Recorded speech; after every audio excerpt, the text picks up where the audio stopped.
नमस्कार साथियों।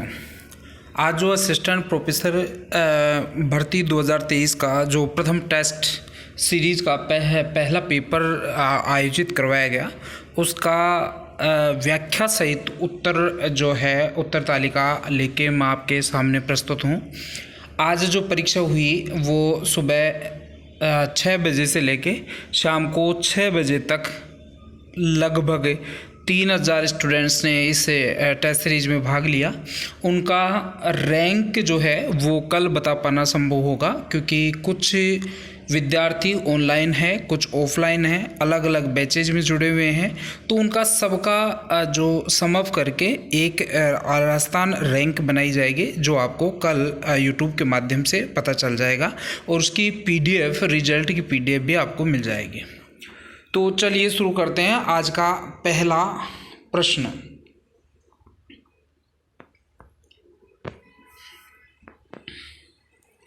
राजस्थान उच्च न्यायालय के संदर्भ में निम्न में से कौन सा कथन सत्य नहीं है?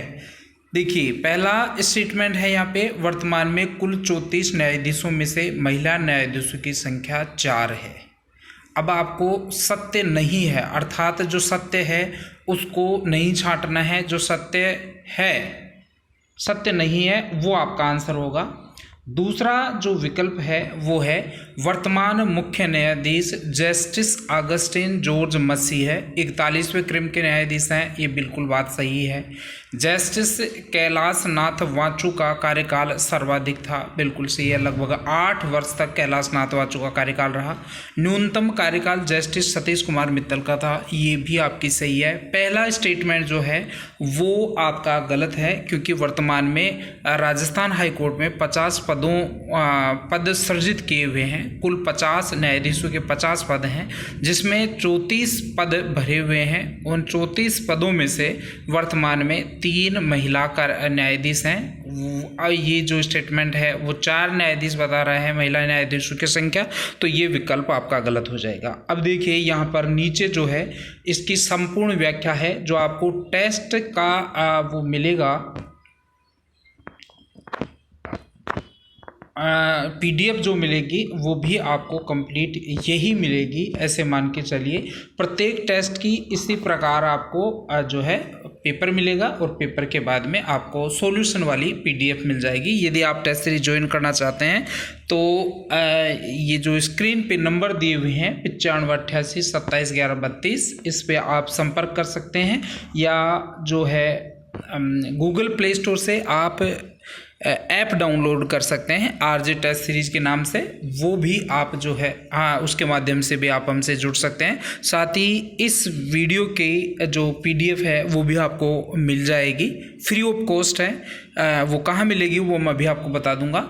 दूसरा प्रश्न है, राजस्थान उच्च न्यायालय में देश के इतिहास में पहली बार निम्न में से कौन से दंपति को न्यायाधीश बनने का गौरव प्राप्त हुआ है?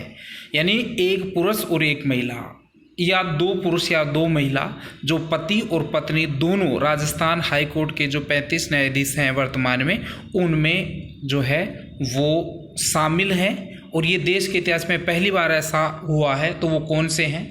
जस्टिस नूपुर भाटी और जस्टिस पुष्पेंद्र भाटी वो दंपति है, या जस्टिस महेंद्र गोयल और शोभा मेहता वो दंपति है, या विकल्प 1 और 2 है, या फिर न्यायमूर्ति फातिमा MBB और न्यायमूर्ति MBB, अर्थात चौथा विकल्प तो बिल्कुल ही गलत हो गया। आपका पहले 3 विकल्प में आपको छांटना है। यदि आपको ये कॉन्सेप्ट क्लियर है कि वर्तमान में राजस्थान में 3 न्यायाधीश हैं, महिला न्यायाधीश हैं, उनका नाम जो है आपको पता है, तो आप इस प्रश्न को आसानी से हल कर सकते हैं। देखिए, जस्टिस नूपुर भाटी और जस्टिस पुष्पेंद्र भाटी दोनों मियाँ बीवी हैं, हस्बैंड वाइफ हैं, और दोनों राजस्थान हाई कोर्ट में कार्यरत हैं। दूसरा जो विकल्प है जस्टिस महेंद्र गोयल और शोभा मेहता, ये भी हस्बैंड वाइफ हैं और राजस्थान हाई कोर्ट में कार्यरत हैं, तो ये भी आपका सही है। तो विकल्प नंबर 3 आपका सही हो जाएगा। ये नीचे व्याख्या है वो आपको मिल जाएगी, जो आपको PDF मिलेगी उसके साथ ही। अब आगे का प्रश्न है, निम्न में से राजस्थान की किस होटल को ट्रैवल साइट ट्रिप एडवाइजर द्वारा विश्व की सर्वश्रेष्ठ होटल घोषित कर ट्रैवल्स चॉइस अवार्ड 2023 से सम्मानित किया गया है? तो ये आपकी कौन सी होटल है? रामबाग पैलेस है, होटल राजपुताना है, ताज लेक पैलेस है या सूर्यगढ़ जैसलमेर है? तो यहाँ पर आपको ये ध्यान रखना है, करंट अफेयर्स, राजस्थान के करंट अफेयर्स से प्रश्न उठाया गया है। ए नंबर का विकल्प आपका इसका आंसर हो जाएगा, जिसको जयपुर का गहना भी रामबाग पैलेस को बोला जाता है। अब ये आपके यूनिट जो है प्रश्न नंबर 4 है वो आपका बजट से है, क्योंकि ये जो पेपर नंबर 1 है वो संपूर्ण सिलेबस पे आधारित करके बनाया गया है। इसमें राजस्थान के जो सामान्य ज्ञान है उसके जो 6 पॉइंट हैं, 6 आपके ऑप्शन हैं, उन सब में से history, political geography, art and culture, current, सुजस, सब में से मिला के प्रश्न पत्र बनाने के प्रयास किया है। और हमारे जो भी पेपर होता है उसमें प्रत्येक प्रश्न की विशेषता होती है कि एक प्रश्न में उसके जो विकल्प हैं उनका भी आपको आंसर मिलेगा, उसके साथ ही उस विकल्प से भी एक प्रश्न निकलेगा। राजस्थान बजट 2023-24 में प्रस्तावित मुख्यमंत्री निःशुल्क बिजली योजना के अंतर्गत घरेलू उपभोक्ताओं को कितने यूनिट बिजली प्रति माह निःशुल्क दी जाएगी? तो पहले आपको पता है ये सामान्य सा प्रश्न है, बहुत चर्चित भी है। पहले 50 यूनिट था और अब जो है 100 यूनिट कर दिया है राजस्थान गवर्नमेंट ने, और धीरे धीरे क्रमगत इसको 200 यूनिट तक ले जाने की राजस्थान सरकार की मंशा है। 300 यूनिट तक ले जाने की मंशा है। 5वां प्रश्न है, निम्नलिखित में से असत्य कथन का चयन कीजिए। राजस्थान का एकमात्र जैविक जिला डूंगरपुर है, ये सही है। राजस्थान का एकमात्र जैविक गांव दादिया जयपुर है, ये भी सही है। राजस्थान का एकमात्र जैविक उत्कृष्टता केंद्र झालावाड़ में है, ये भी सही है। लेकिन राजस्थान का एकमात्र जैविक अनुसंधान केंद्र जाखोड़ा में है, तो जाखोड़ा में तो सही है लेकिन टोंक में नहीं है, जाखोड़ा कोटा में पड़ता है, इसलिए विकल्प नंबर 4 आपका सही आंसर हो जाएगा।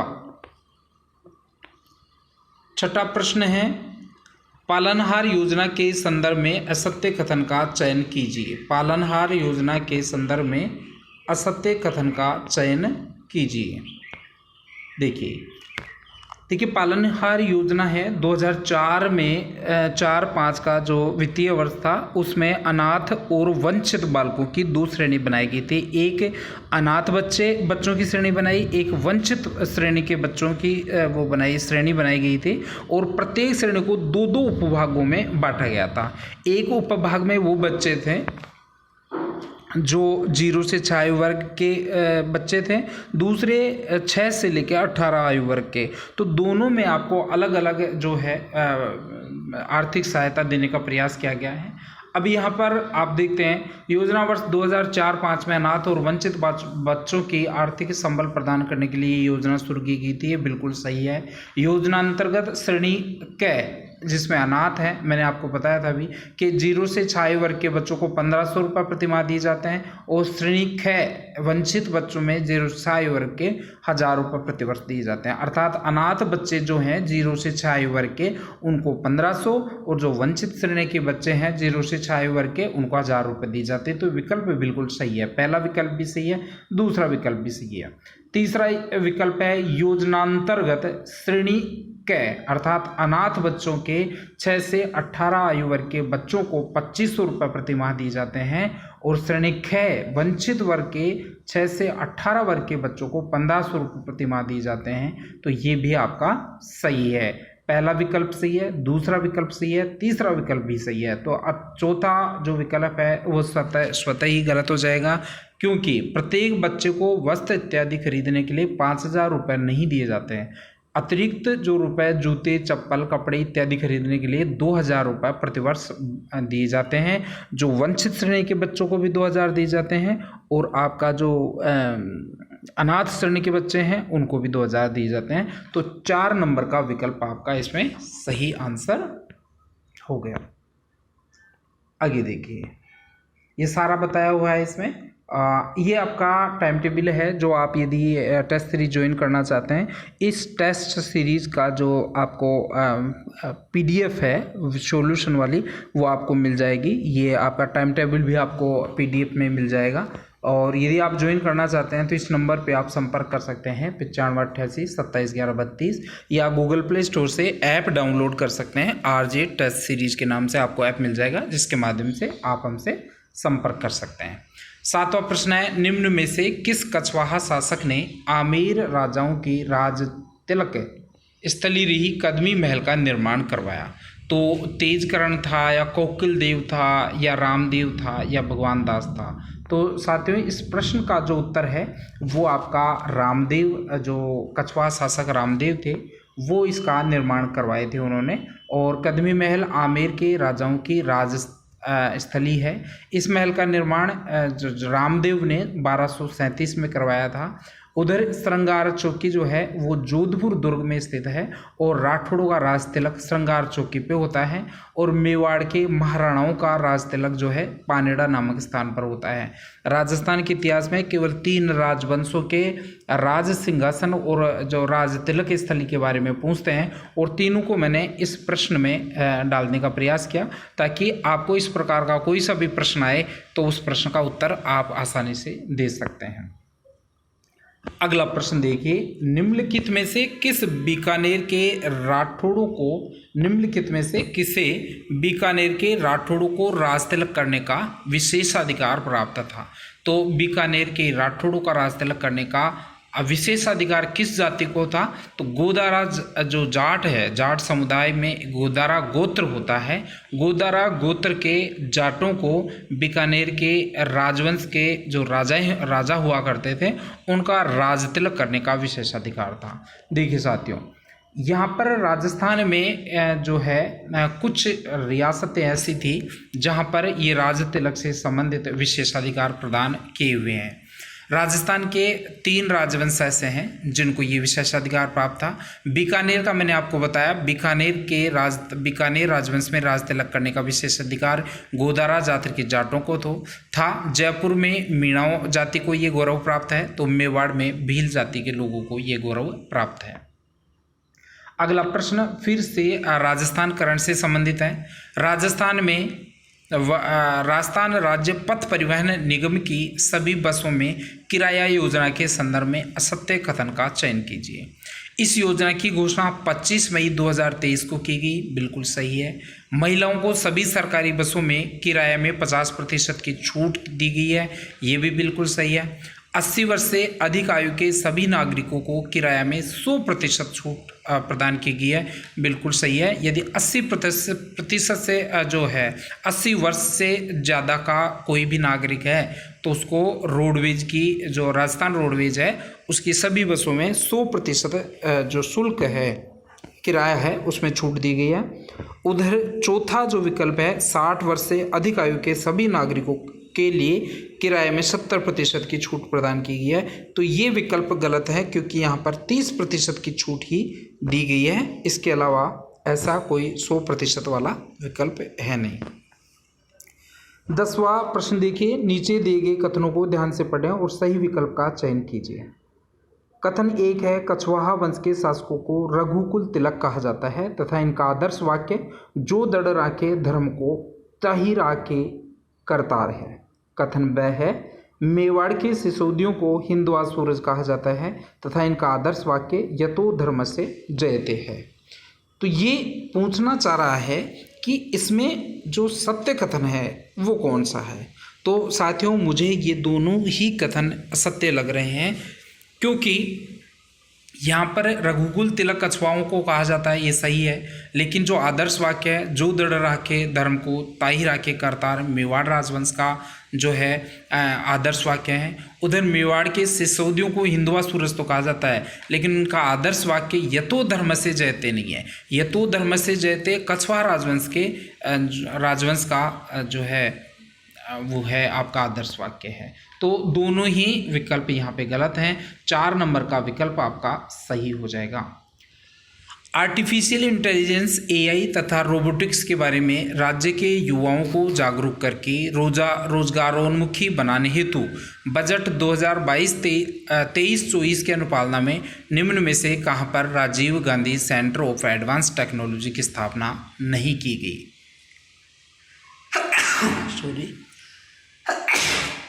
देखिए, राजस्थान तकनीकी विश्वविद्यालय कोटा में की गई है, बिल्कुल सही है, ये आपको याद करने ही पड़ेंगे। राजस्थान विश्वविद्यालय जयपुर में नहीं की गई है। राजस्थान अभियांत्रिकी विश्वविद्यालय अजमेर में की गई है और सुकाड़े विश्वविद्यालय उदयपुर में की गई है। राजस्थान विश्वविद्यालय का कहीं पे नाम इसमें नहीं सुना गया, इसलिए ये विकल्प सही हो जाएगा। 12वां देखिए प्रश्न, निम्नलिखित में से किसे आदिम संस्कृति का संग्रहालय कहा जाता है? तो आदिम संस्कृति का संग्रहालय जो है वो आपको बागोर सभ्यता को कहा जाता है। बागोर सभ्यता को आदिम संस्कृति का संग्रहालय कहा जाता है। 1967-68 में इसका उत्खनन किया गया था वीरेंद्र नाथ मिश्र द्वारा। यह अभ्रक बहुल क्षेत्र है और बागोर भारत में सबसे संपन्न पाषाणकालीन स्थल है। 13वां प्रश्न है, वह कौन सा अभिलेख है जो महाराणा कुंभा के लेखन पर प्रकाश डालता है? वह कौन सा अभिलेख है जो महाराणा कुंभा के लेखन पर प्रकाश डालता है? तो कुंभलगढ़ शिलालेख 1460 है, या कीर्तिस्तंभ प्रशस्ति 1460 है, जगन्नाथ राय प्रशस्ति 1652 है, या राज प्रशस्ति 1676 है। तो यहाँ पर कुंभलगढ़ प्रशस्ति है 1460 वाली, वो ये आपका सही आंसर हो जाएगा।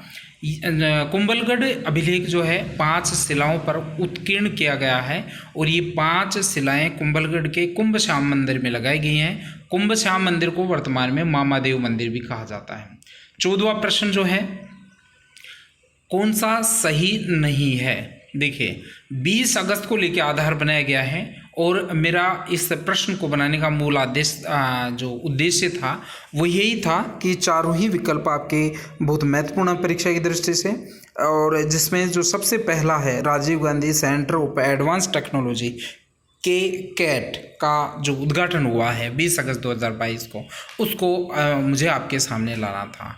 और 20 अगस्त 2021 में आपको पता है क्विज़थॉन राजीव एट 21 शुरू किया गया था। 20 अगस्त 2020 को इंदिरा रसोई योजना शुरू की गई थी और 20 अगस्त 2019 को जो है राजीव गांधी जल संचय योजना लागू की गई थी। इसलिए चौथा विकल्प आपका गलत हो गया, क्योंकि 20 अगस्त 2018 को नहीं, 20 अगस्त 2019 को राजीव गांधी जल संचय योजना जो है वो लागू की गई थी। 15वां प्रश्न फिर से आपका करंट अफेयर्स से है। कुआलालंपुर सिटी मलेशिया में हाल ही में आयोजित एक समारोह में राजस्थान हाउसिंग बोर्ड को निम्नलिखित में से किन या किस प्रोजेक्ट में शानदार प्रदर्शन हेतु गोल्डन ग्लोब टाइगर अवार्ड दिया गया है? तो गोल्डन ग्लोब टाइगर अवार्ड जो है वो आपका सिटी पार्क मानसरोवर प्रोजेक्ट और गरीबनाथ जो है कोचिंग प्रतापनगर प्रोजेक्ट है। ये दो हैं जेडीए के 2 प्रोजेक्ट हैं, सिटी पार्क मानसरोवर प्रोजेक्ट और तीसरा विकल्प जो दे रखा है कोचिंग हब प्रतापनगर प्रोजेक्ट।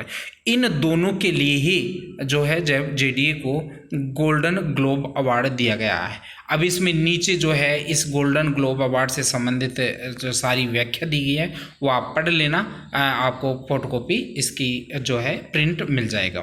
16वां प्रश्न है, निम्नलिखित में से कौन से संविधान संशोधन के अनुसार एक ही व्यक्ति एक से अधिक राज्यों का राज्यपाल बन सकता है? देखिए, 7वां संविधान संशोधन अधिनियम 1956 आपको अच्छे से पता होना चाहिए। 7वें संविधान संशोधन अधिनियम 1956 के अनुसार एक व्यक्ति एक से अधिक राज्यों का राज्यपाल बन सकता है। 91वां संविधान संशोधन क्या है? 52वां संविधान संशोधन आपको पता है। 61वां संविधान संशोधन आपको पता है 21 वर्ष से कम करके 18 वर्ष आपका मतदान की आयु किया गया था। और जो है 52वां संविधान संशोधन अधिनियम दल बदल के आधार पर योग्यता निर्धारित करता है। तो 16वें प्रश्न के जो चारों विकल्प हैं, चारों विकल्पों का चयन भी इसी प्रकार किया गया है ताकि जो है आपको इनके बारे में अच्छे से पता रहे। 17वां प्रश्न है, निम्नलिखित में से कौन सा कथन असत्य है? चयन कीजिए। राज्य के प्रथम मनोनीत मुख्यमंत्री हीरालाल शास्त्री थे। राज्य के प्रथम निर्वाचित मुख्यमंत्री टीकाराम पालीवाल थे। सर्वाधिक समय तक मुख्यमंत्री रहने का रिकॉर्ड मोहनलाल सुखाड़िया का है। आधुनिक राजस्थान का निर्माता श्री अशोक गहलोत को कहा जाता है। तो आधुनिक, ये ऊपर वाले विकल्प तीनों सही हैं, लेकिन चौथा विकल्प गलत है, क्योंकि आधुनिक राजस्थान का निर्माता है मोहनलाल सुखाड़िया को कहा जाता है, वर्तमान मुख्यमंत्री अशोक गहलोत को नहीं। 15वां प्रश्न है, राजस्थान की वर्तमान 15वीं विधानसभा में महिला विधायकों की संख्या कितनी है? बहुत महत्वपूर्ण प्रश्न है। वर्तमान में जो है 27 महिलाएं राजस्थान विधानसभा में हैं, और इन 27 महिलाओं में के साथ ही मैंने इस प्रश्न में ये बताने का प्रयास किया है कि वर्तमान में जो विधानसभा है उसका क्रम 15वां है। 200 विधायकों में 27 महिला विधायक हैं, जिसमें 15 कांग्रेस की हैं, 10 बीजेपी की है, एक राष्ट्रवादी रालोपा की है, एक निर्दलीय है। राज्यसभा में जो 25 महिला सांसद हैं, राजस्थान पूरे भारत में जो 200 सीट हैं राज्यसभा के, उसमें 25 महिला सीट हैं। महिला सीटों में राजस्थान में 10 जो सीट हैं, जो 10 सीट राजस्थान को आवंटित हैं राजस्थान की राज्यसभा के लिए, उन 10 में से एक भी महिला नहीं है। जबकि लोकसभा में कुल 78 महिला सांसद हैं पूरे देश में। उन जो है संपूर्ण सीटों में से राजस्थान को 25 सीटें आवंटित हैं। उन 25 सीटों में भारतीय जनता पार्टी की 3 महिलाएं जो हैं वो वर्तमान में संसद में, लोकसभा में सांसद हैं। और वो जो सांसद हैं वो 3 हैं। राजसमंद से दिया कुमारी हैं, दौसा से जसकौर मीणा है, और भरतपुर में रंजिता कोहली हैं। ध्यान रखें, दौसा की जसकौर मीणा के बारे में एक अलग तथ्य और आपको याद रखना है कि संपूर्ण विधानसभा में सबसे ज़्यादा उम्रदराज महिला जो हैं वो जसकौर मीणा है। निम्नलिखित में से कौन पंचायतों की वित्तीय स्थिति का पुनरावलोकन करने के लिए वित्त आयोग का गठन करता है? सामान्य सा प्रश्न है। संबंधित राज्य का राज्यपाल, 3 नंबर का विकल्प आपका इसमें सही आंसर हो जाएगा।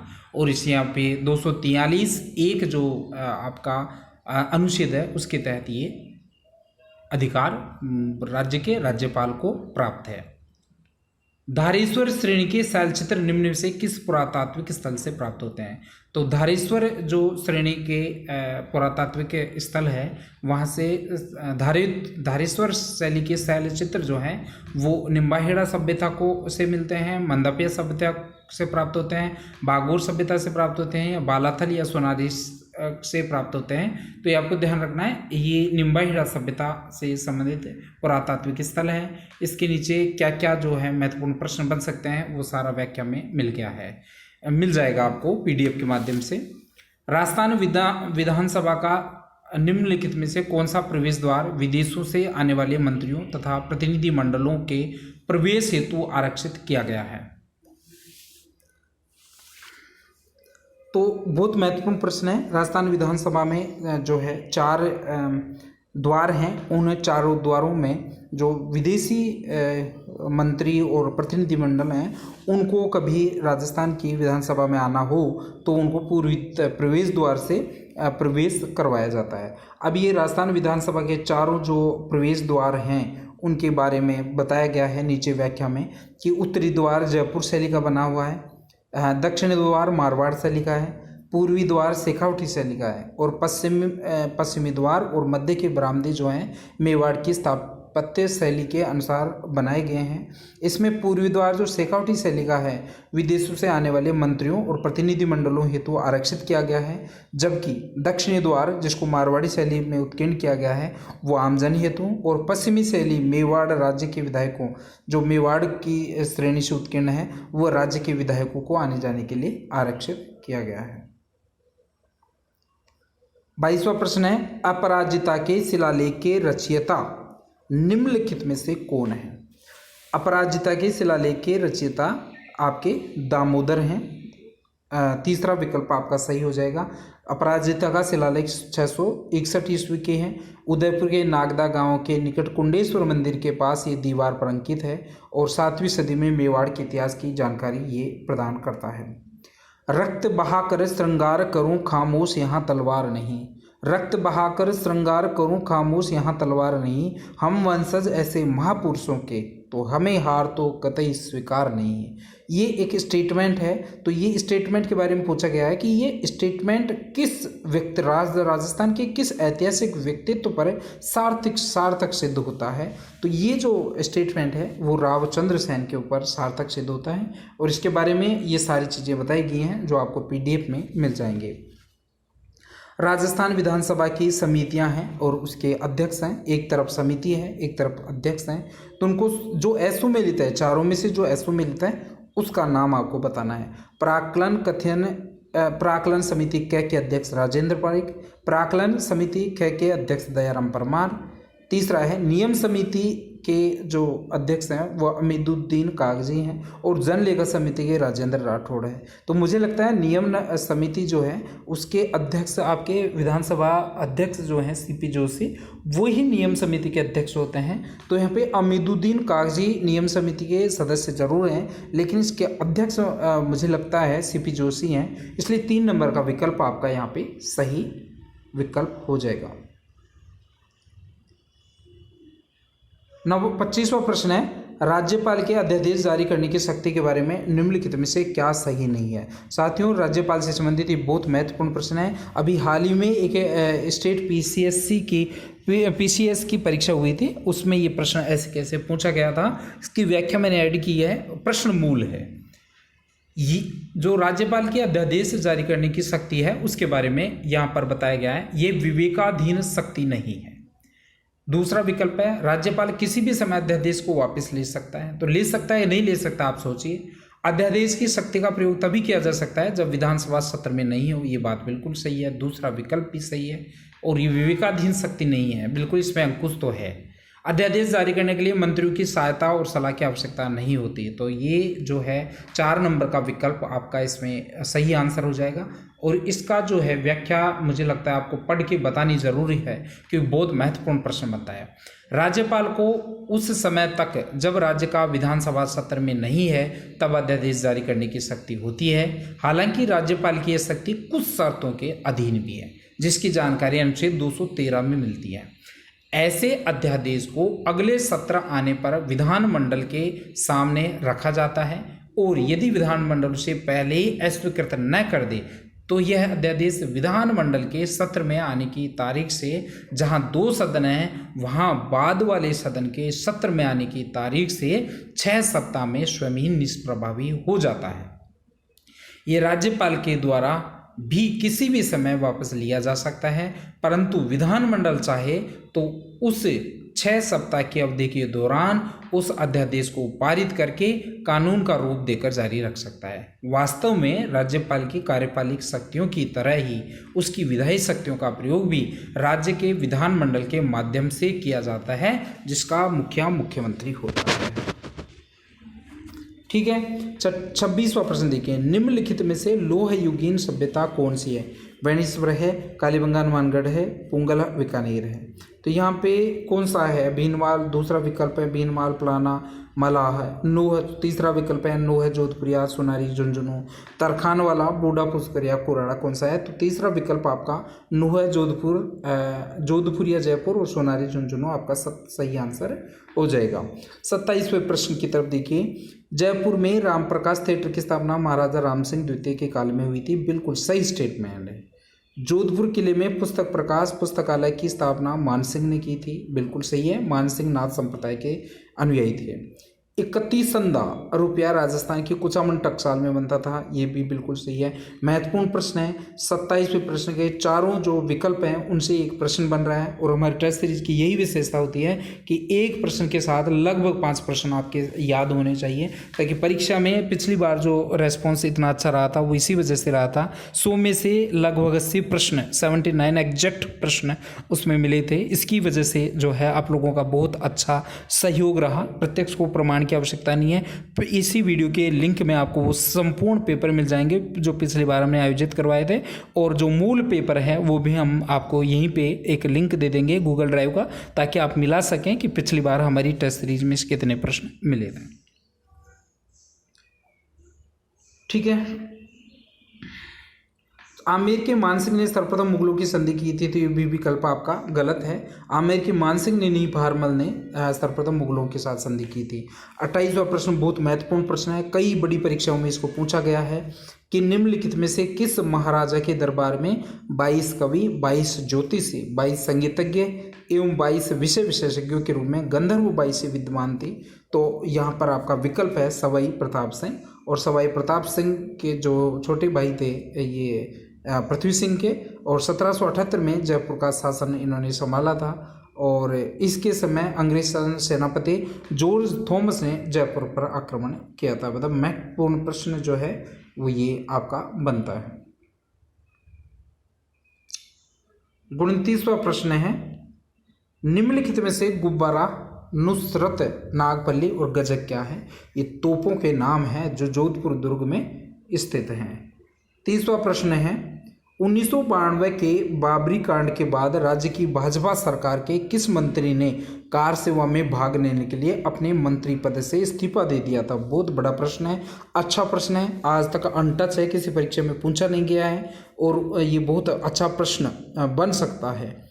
तो ललित किशोर चतुर्वेदी आपके इसमें आंसर होंगे। और कार सेवा में भाग लेने के लिए 1992 के जो बाबरी मस्जिद कांड उत्तर प्रदेश में हुआ था उसमें शामिल होने के लिए अपने मंत्री पद से इस्तीफा दे दिया था। बाद में केंद्र में कांग्रेस सरकार ने राजस्थान में भाजपा शासित सरकार को बर्खास्त कर दिया था। और इसी प्रकार का प्रकरण होता है, उसमें ज़्यादा हम डेप्थ में जाएंगे नहीं। 31वें प्रश्न की तरफ चलते हैं। राजस्थान विधानसभा के संदर्भ में सत्य कथन का चयन कीजिए। प्रथम विधानसभा के उपाध्यक्ष नरोत्तम लाल जोशी थे और उपाध्यक्ष तो लाल सिंह सक्तावत थे। भाई ये विकल्प पहला ही गलत हो जाएगा। प्रथम विधानसभा के प्रोटेम स्पीकर महाराव संग्राम सिंह थे, बिल्कुल सही है।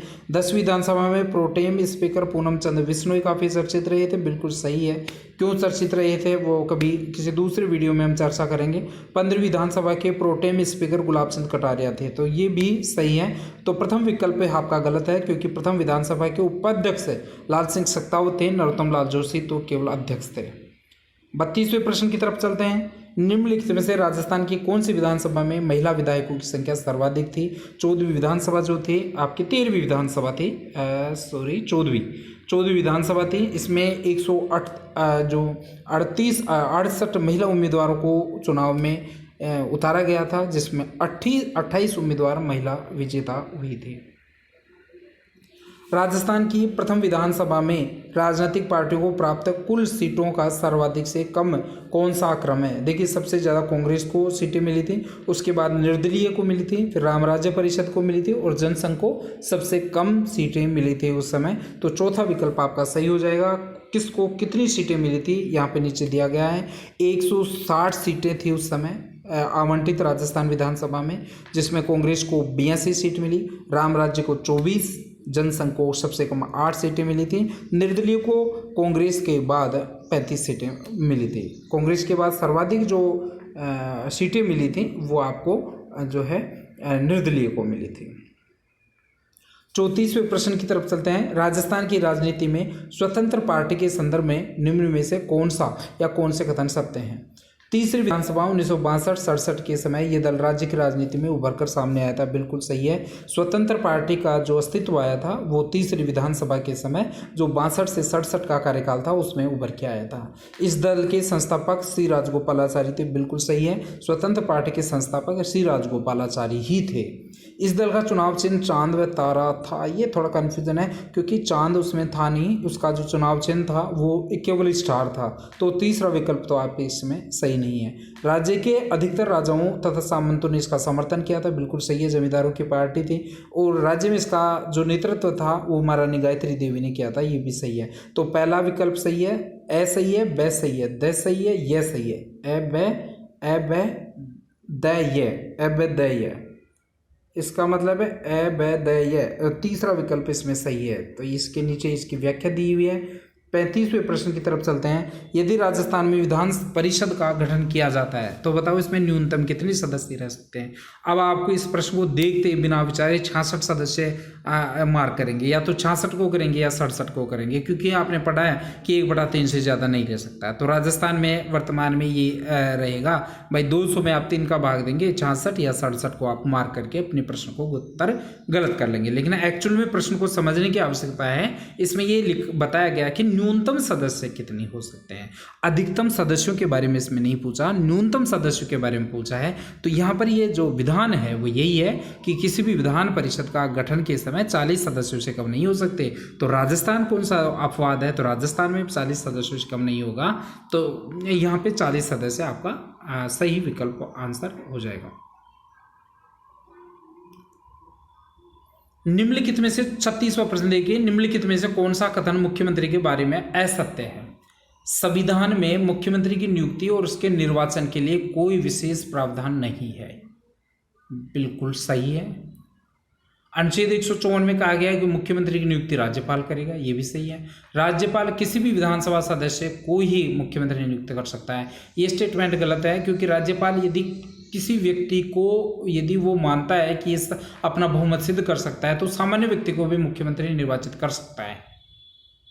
कई बार कई स्टेट्स में ऐसा होता है कि सदन का सदस्य न होने के बावजूद भी राज्य के राज्यपाल ने उसको मुख्यमंत्री बनाया है। यहाँ तक कि भैरव सिंह शेखावत को भी जो राज्यपाल के प्रकरण में यहाँ पर हुआ था तो यहाँ से ले जाके जो है उत्तर प्रदेश में बनाया था।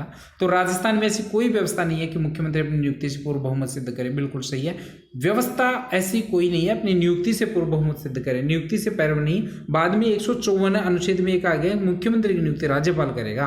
अब वो कैसे करेगा उसके विवेक पे है। 37वें प्रश्न की तरफ चलते हैं। हाल ही में मुख्यमंत्री ने प्रदेश के खेलों का वातावरण बनाने एवं खिलाड़ियों को प्रोत्साहित करने के लिए किस नाम से प्रत्येक संभाग में स्पोर्ट्स स्कूल स्थापित करने के लिए वित्तीय प्रस्ताव का अनुमोदन किया है? तो यहाँ पे देखिए सलीम दुर्रानी आवासीय स्पोर्ट्स विद्यालय बहुत काफ़ी चर्चित रहे थे, ये करंट का प्रश्न है। तो प्रत्येक जो संभाग है वहाँ पे सलीम दुर्रानी स्पोर्ट्स खेल स्कूल खोले जाएंगे, यहाँ पर ये ध्यान रखना है। अब भी आपका 38वां प्रश्न है, बीकानेर के किस शासक को दक्षिणी भारत विजय करने के लिए औरंगजेब ने माही भारत की संज्ञा दी थी? तो बीकानेर के शासक अनूप सिंह थे, उनको माही भारत की संज्ञा औरंगजेब ने दी थी। अनूप सिंह ने अनूप पुस्तकालय की स्थापना की थी, साथ ही उनकी 4 बड़ी रचनाएं हैं जो परीक्षा में बार बार पूछी जाती हैं। कई बार पूछा जाता है कि निम्न में से कौन सी रचना जो है आपकी अनूप सिंह की नहीं है। 3 रचनाएं ये दे देते हैं, एक अलग दे देते हैं। तो संगीत अनूप अंकुश, काम प्रबोध, साध प्रयोग चिंतामणि और अनुपोदय, ये 4 कृतियां अनूप सिंह की हैं, बीकानेर के शासक के। आगे देखते हैं, लोक देवी देवताओं को भक्त अपने आराध्य देव की सोने, चांदी, पीतल, तांबे आदि धातु की बनी छोटी प्रतिकृति गले में बांधते हैं, उसे क्या कहते हैं? देखिए यहाँ पर 4 विकल्प हैं और चारों विकल्प ही किसी परीक्षा में पूछा गया है। तो यहाँ पर आपका आंसर तो नाभा हो जाएगा, क्योंकि नाभा जो है वो किसी भी लोक देवता के भक्त अपने आराध्य देव के जो लॉकेट पहनते हैं वो उसको नाभा कहते हैं। पर्चा अलौकिक शक्ति द्वारा किसी कार्य को करना और करवा देना पर्चा कहलाता है। चिरजा जो होता है वो देवी की पूजा आराधना के पद होते हैं। देवरी जो होते हैं वो ग्रामीण अंचल में जो चबूतरे में लोग देवी देवताओं के पूजा स्थल होते हैं उनको देवरी कहा जाते हैं। तो 39वें प्रश्न के जो 4 विकल्प हैं, चारों के चारों प्रश्न जो है किसी न किसी परीक्षा में आपके पूछे गए हैं। 40वां प्रश्न है, SDG इंडिया इंडेक्स 3.0 राजस्थान का स्कोर क्या रहा है? तो राजस्थान का स्कोर क्या रहा है उसके बारे में आपको 50, 60, 70 या 74 इसका पूरा मैप मैं आपको बताता हूँ ताकि आपको अच्छे से इसको समझ में आए कि इसमें राजस्थान का स्कोर क्या रहा है। देखिए राजस्थान आपको दिख रहा है, राजस्थान का स्कोर क्या है? SDG इंडिया इंडेक्स 3.0 में राज्यों का प्रदर्शन है वो आपका राजस्थान है और राजस्थान येलो में है साथियों, ये ध्यान रखना। तो अभी जो इसकी येलो का है परफॉर्मर जो 50 से 64 के बीच है और राजस्थान का जो अंक है वो 60 है, तो ये आपको ध्यान रखना है। 41वें प्रश्न की बात करते हैं। 41वें प्रश्न में, महात्मा गांधी की हत्या के मामले में अलवर रियासत के किस राजा की संदिग्ध भूमिका के कारण उनको गिरफ्तार किया गया था? तो आपका तेज सिंह जो है यहाँ के राजा थे, VN खरे उनके जो है सेनापति थे, निजी सहायक थे और उनकी भूमिका महात्मा गांधी के संदिग्ध हत्या में संदिग्ध मानी गई थी, इस वजह से इनको गिरफ्तार किया गया था और भारत से बाहर भागने पर इनको प्रतिबंध लगा दिया गया था।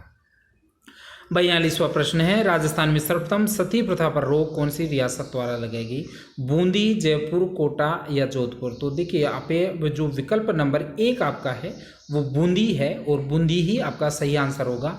बूंदी ने 1822 में लगाई थी, फिर जयपुर ने 1844 में लगा दी थी। लुडलू के प्रयास से जयपुर में समाधि प्रथा की जो है रोक लगाने का प्रयास किया गया था। 44वां है, राष्ट्रीय बागवानी मिशन में राज्य के कितने जिलों में संचालित है? राष्ट्रीय बागवानी मिशन जो है वो राज्य के 24 जिलों में संचालित है। राष्ट्रीय बागवानी मिशन जो है उसमें भारत सरकार का योगदान 85% है, राजस्थान सरकार का या किसी भी स्टेट का 15% हिस्सा होता है और इसका मुख्यालय गुरुग्राम में है। MC मैरी कॉम को भारतीय बागवानी का जनक कहा, मैरीगोडा मैरीगोडा को भारतीय बागवानी का जनक कहा जाता है। तो ये इस प्रश्न में लगभग 4-5 प्रश्न आपके बनते हैं, वो आपको अच्छे से ध्यान रखना है। 44वां प्रश्न है, निम्न में से असुमेलित को अलग कीजिए। मेमंद कहाँ पहना जाता है? सिर पर। मांदलिया गला में, बल्लिया हाथ में, चंपाकली नाक में। चंपाकली नाक में नहीं, गर्दन पर पहना जाता है। तो ये 4 नंबर का विकल्प आपका सही हो जाएगा। उदयपुर प्रजामंडल से संबंधित प्रमुख महिला निम्न में से कौन सी है? तो उदयपुर प्रजामंडल में जो नारायणी देवी हैं उनका विशेष योगदान पुस्तकों में पढ़ने को मिलता है, इतिहास में देखने को मिलता है। तो उदयपुर प्रजामंडल से संबंधित जो महिला है वो नारायणी देवी है। ईस्ट इंडिया कैनाल, जो ईस्ट इंडिया पूर्वी राजस्थान नहर परियोजना है, ईस्ट राजस्थान कैनाल प्रोजेक्ट, इसके संदर्भ में क्या सही नहीं है? जो गलत स्टेटमेंट है उसको आपको छांटना है। निम्न में से क्या सही है? तो कौन सा सही है वो आपको देखना है। 13 जिलों में पीने की पानी उपलब्ध कराएगा। 26 मध्यम परियोजनाओं के माध्यम से लगभग 3 लाख हेक्टेयर भूमि की सिंचाई हेतु उपलब्ध करवाने का प्रस्ताव है, बिल्कुल सही है। 40,000 करोड़ रुपए इस पे अनुमानित लागत है, बिल्कुल सही है। और इसमें 5 नदियां हैं, चंबल, उसकी सहायक नदियां कुन्नू, पार्वती, कालीसिंध के उपलब्ध अतिरिक्त पानी का संचय करना है, ये भी सही है। तो चारों स्टेटमेंट आपके यहाँ पे सही हैं। इसमें राजस्थान सरकार जो है इसको केंद्रीय परियोजना घोषित करवाने के लिए प्रयासरत है, क्योंकि यदि केंद्रीय परियोजना में ERCP को शामिल कर लिया जाता है तो इसका कुल जो बजट है, व्यय राशि है, उसका 90% केंद्र सरकार वहन करेगा और राजस्थान पर इतना जो है आर्थिक भार नहीं पड़ पाएगा। इस वजह से ERCP को केंद्रीय प्रोजेक्ट में शामिल करवाने के लिए राजस्थान सरकार और राजस्थान की पब्लिक कई दिनों से प्रयासरत है। और ये ध्यान रखना है कि ये जो प्रोजेक्ट है उसकी डेडलाइन है 2051 तक इस प्रोजेक्ट को पूरा करने का प्रस्ताव राजस्थान सरकार ने बना रखा है। 2.8 लाख हेक्टेयर भूमि की सिंचाई से हो जाएगी और राजस्थान के 13 जिलों में जो इसमें इस प्रोजेक्ट से पेयजल उपलब्ध करवाया जाएगा। 13 जिलों के नाम आपको अच्छे से याद रखना है। झालावाड़ है, बारां है, कोटा, बूंदी, सवाई माधोपुर, अजमेर, टोंक, अपना जयपुर, करौली, अलवर, भरतपुर, दौसा और धौलपुर शामिल है। तो ये आपको अच्छे से ध्यान रखना है। 47वां प्रश्न है, नवीनतम पशुगणना 2019 के अनुसार वर्तमान में कुल कितना पशुधन एवं कितना कुक्कुट उपलब्ध है? तो बहुत सामान्य सी बात है, 56.8 मिलियन या 5.68 करोड़ तो आपके पशुधन है और 146.23 लाख कुक्कुट हैं राजस्थान में। ए विकल्प आपका सर्वाधिक सही हो गया। और यहाँ पे आपको ध्यान रखना है कि अब की बार 2019 में 2000 जो इससे पहले की जनगणना थी 2014 या 15 में हुई थी, तो उससे 1.66% की कमी पशुधन में देखने को मिली है। और देश का लगभग 11% पशुधन राजस्थान, अकेले राजस्थान में है। संपूर्ण देश का 7.24 गाय यहाँ पर हैं। लगभग 12.5% भैंस केवल राजस्थान में है, मिलती हैं। लगभग 14% बकरियाँ राजस्थान में हैं। 85% ऊँट, अर्थात पूरे भारत में जितने ऊँट हैं उनके 85% तो केवल राजस्थान में है। और लगभग पूरे देश का 15% राजस्थान दूध का जो उत्पादन कर रहा है वो है। और संपूर्ण देश में 42.45% ऊन जो है वो भी राजस्थान में मिलती है। 48वां प्रश्न बहुत महत्वपूर्ण प्रश्न है। इसके जो चारों विकल्प हैं, सोहरी क्या है, ये प्रश्न पूछा गया है मूल रूप से, लेकिन जो है इससे संबंधित जो 4 विकल्प हैं उन चारों विकल्पों को भी किसी न किसी परीक्षा में, चाहे अधीनस्थ सेवा चयन बोर्ड हो या राजस्थान लोक सेवा आयोग की किसी परीक्षा में पूछे गए हैं इनके। इसलिए इन चारों प्रश्नों के विकल्पों को एक साथ शामिल करके आपको समझाने की कोशिश की है कि इस प्रकार के प्रश्न आजकल आयोग पूछ रहा है और इस प्रकार के प्रश्न आने पर बहुत सटीक दृष्टिकोण रखते हुए अच्छे से समझ के प्रश्न को हल करना है, अन्यथा तुरंत आप नकारात्मक मार्किंग कर देंगे और बहुत हजारों के नीचे चले जाएंगे। देखिए सोहरी क्या है? सोहरी है, मैं आपको बता दूं, पहले ग्रामीण अंचल में अनाज को रखने के लिए एक बड़ी सी मिट्टी से बनी हुई एक कोठी टाइप होता था, जिसको उसमें अनाज रखा जाता था और उसमें एक छोटा सा छेद रखा जाता था, द्वार रखा जाता था जिस पे लकड़ी से उसको मंढा जाता था, तो वो सोहरी है। ऊंट के गले में पहनाए जाने वाला आभूषण आपको पता है, घूरबंद कहलाता है। दुल्हन की मांग में पहली बार जो सिंदूर डाला जाता है उसको क्या कहते हैं?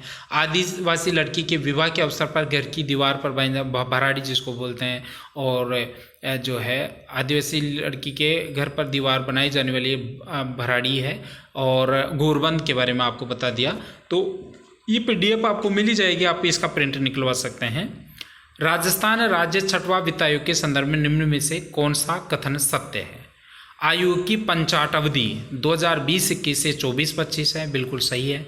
राज्य के शुद्ध कर राजस्व का 6.75% हिस्से का वितरण पंचायत राज संस्थाओं और नगर निकायों के मध्य 75.10% और 24.90% के अनुपात में जनगणना 2011 के समंकों के आधार पर किया जाएगा। पंचायत राज संस्थाओं के मध्य राशि के वितरण का अनुपात 5, 20 और 75 रहेगा। तो उपरोक्त सभी सही हैं। 5% इसमें जिला परिषदों को मिलेगा, 20% पंचायत समितियों को मिलेगा और बाकी 75% सीधा गाँवों को मिलेगा, ग्राम पंचायतों को मिलेगा। प्रतिवर्ष पंचायत राज दिवस 24 अप्रैल को निम्न में से कौन सा पुरस्कार नहीं दिया जाता है? दीनदयाल पंचायत सशक्तिकरण पुरस्कार तो दिया जाता है, नानाजी देशमुख राष्ट्रीय गौरव पुरस्कार, ग्राम सभा पुरस्कार भी दिया जाता है, बाल हितैषी ग्राम पंचायत पुरस्कार भी दिया जाता है, वीर बालिका गौरव पुरस्कार नहीं दिया जाता है। इसमें ऐसा कुछ नहीं है। तो साथियों ये 50 प्रश्न हुए, बाकी 50 प्रश्न का दूसरा पार्ट बना देते हैं ताकि वीडियो लंबा नहीं हो। तो आज का जो पेपर है उससे वो आपका कैसे लगा? यदि आपको अच्छा लगा, आप इस टेस्ट सीरीज से जुड़ना चाहते हैं तो वीडियो को लाइक करें, और यदि आपको ये कंटेंट ठीक लगा, लोगों को लाभान्वित करना चाहते हैं तो इसको शेयर ज़रूर करें। और यदि आप हमारे से जुड़ना चाहते हैं तो इस वीडियो के डिस्क्रिप्शन में आपको हमारे सभी सोशल नेटवर्क साइट्स का जो है मिल जाएगा, लिंक मिल जाएगा। इसके माध्यम से आप हमारे से संपर्क कर सकते हैं। धन्यवाद।